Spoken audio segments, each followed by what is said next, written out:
तबीयत बहुत नाखास है, 4 रोज से बुखार हूँ, लेकिन मैंने यहाँ शिरकत की है सवाब की खातिर और इसी से मुझे शफा मिलती है।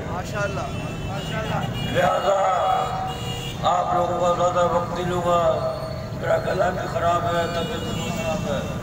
फर्श को अर्श माँ को गुलस्तां कर दे, तो अगर चाहे तो फकीरों को सुल्ता कर दे, बख्श दे तो सारी खुदाई हरीकों को मगर हम गरीबों को फकत तामिल गुनाह कर दे।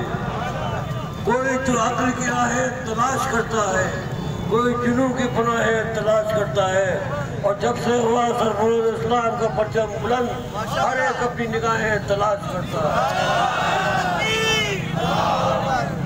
दोस्तों, शब दिलगीर भी कट सकती है और शमशीर से शमशीर कट सकती है।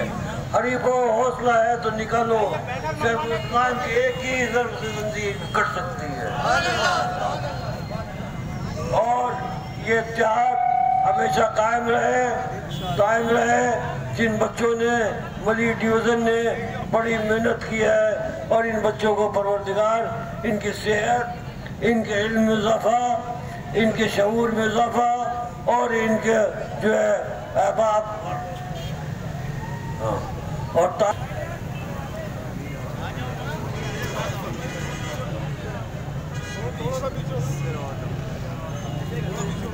और जो भी हमारे बीमार हों उनको इस जश्न के सदक़े में सेहतयाब किया जाए।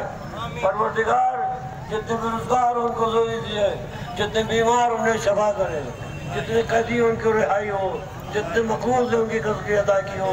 परवरदिगार ये लश्कर इसी तरह चलता रहे, कारवां बढ़ता रहे।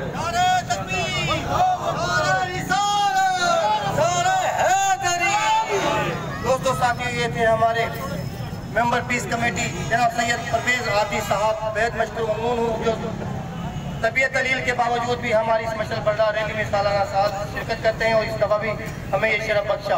अब इज़्ज़त माब सरपरस्त आला जनाब सैयदना तलत महमूद साहब